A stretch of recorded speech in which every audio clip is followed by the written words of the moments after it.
আপনারা কি জানেন? মান তারাকা সালাতান মুতাআম্মিদান ফাকাদ কাফার। যে ব্যক্তি ইচ্ছাকৃতভাবে, বিনা ওজরে, কোনো ওজর নাই, ইচ্ছাকৃতভাবে নামাজ ছেড়ে দিল, ত্যাগ করলো, সে ব্যক্তি কুফরি করলো।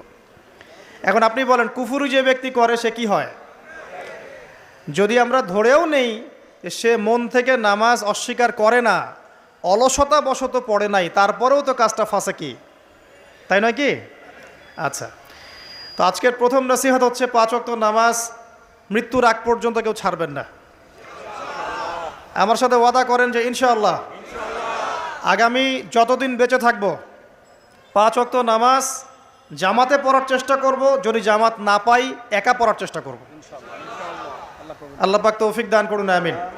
আজকে যদি এই কথাটাই শুধু বাসায় নিয়ে যেতে পারেন যে 5 ওয়াক্ত নামাজ আর জীবনে ছাড়বো না, আমাদের আজকের মাহফিল সফল।